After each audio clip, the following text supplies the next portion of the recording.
Segundo Reis, capítulo 9. Jeú é ungido rei de Israel e mata a Jorão e a Jezabel. Então o profeta Eliseu chamou um dos filhos dos profetas e lhe disse: cinge os teus lombos e toma esta almotolia de azeite na tua mão e vai-te a Ramote Gileade. E chegando lá, vê onde está Jeú, filho de Josafá, filho de Ninzi, e entra e faze que ele se levante do meio de seus irmãos e leva-o à câmara interior e toma a almotolia de azeite e derrama-o sobre a sua cabeça e diz: assim diz o Senhor, ungi-te rei sobre Israel. Então abre a porta e foge, e não te detenhas. Foi, pois, o rapaz, o jovem profeta, a Ramote Gileade, e entrando ele, eis que os capitães do exército estavam assentados ali, e disse: capitão, tenho uma palavra que te dizer. E disse Jeú: a qual de todos nós? E disse: a ti, capitão. Então se levantou e entrou na casa e derramou o azeite sobre a sua cabeça. Ele disse: assim diz o Senhor, Deus de Israel, ungi-te rei sobre o povo do Senhor, sobre Israel. E ferirás a casa de Acabe, teu senhor, para que eu vingue o sangue de meus servos, os profetas, e o sangue de todos os servos do Senhor, da mão de Jezabel. E toda a casa de Acabe perecerá, e destruirei de Acabe todo varão, tanto o encerrado como o livre em Israel.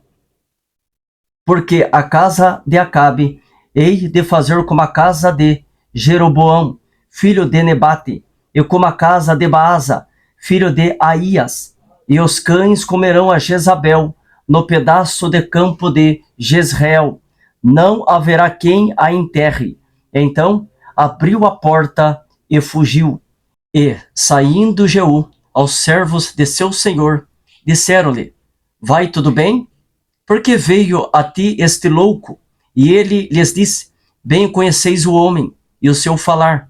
Mas eles disseram: é mentira.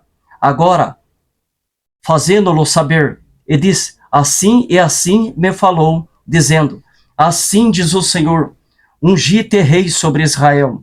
Então se apressaram e tomou cada um a sua veste e a pôs debaixo dele no mais alto degrau, e tocaram a buzina e disseram: Jeú reina. Assim Jeú, filho de Josafá, filho de Ninsi, conspirou contra Jorão. Tinha, porém, Jorão cercado a Ramote Gileade, ele e todo Israel, por causa de Azael, rei da Síria. Porém o rei Jorão voltou para se curar em Jezreel das feridas que os sírios lhe fizeram, quando pelejou contra Azael, rei da Síria. E disse Jeú: se é da vossa vontade, ninguém saia da cidade, nem escape, para ir anunciar isso em Jezreel. Então Jeú subiu a um carro e foi-se a Jezreel, porque Jorão estava deitado ali, e também Acasias, rei de Judá, descera para ver a Jorão.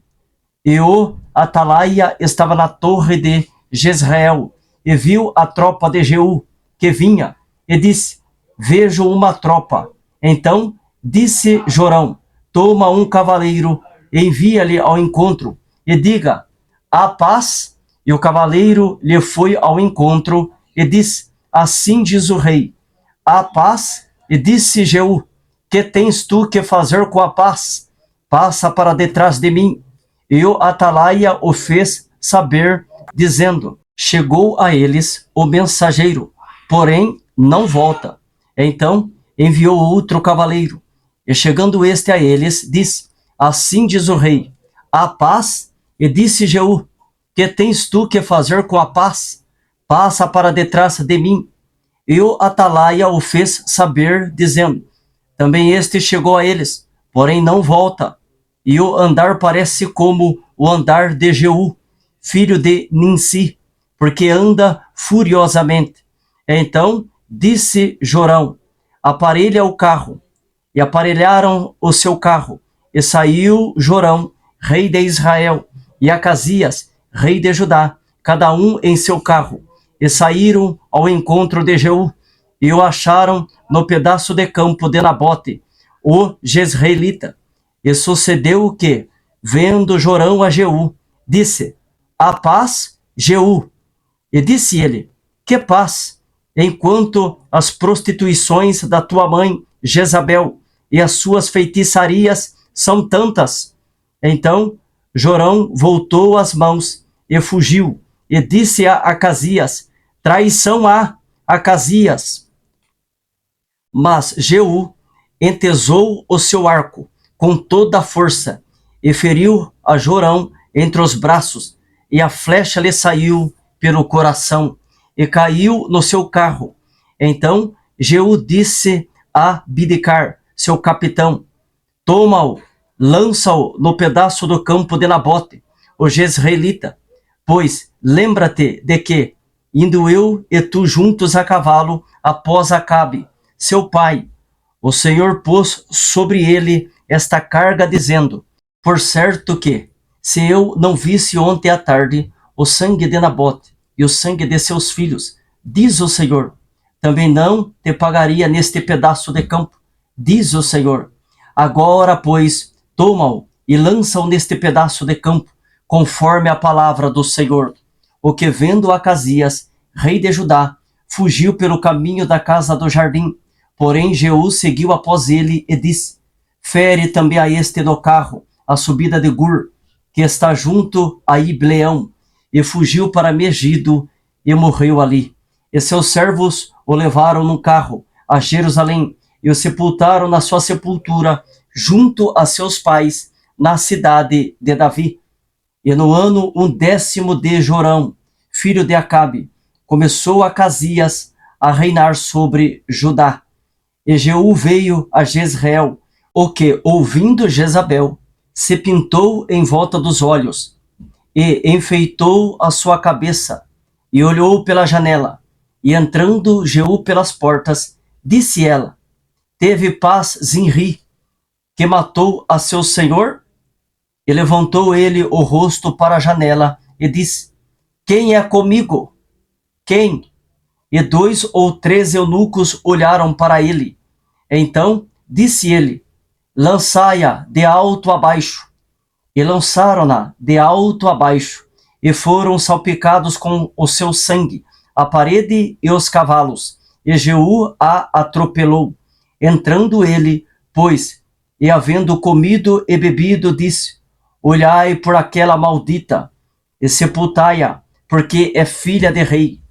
E foram para a sepultar, porém não acharam dela, senão somente a caveira, e os pés, e as palmas das mãos.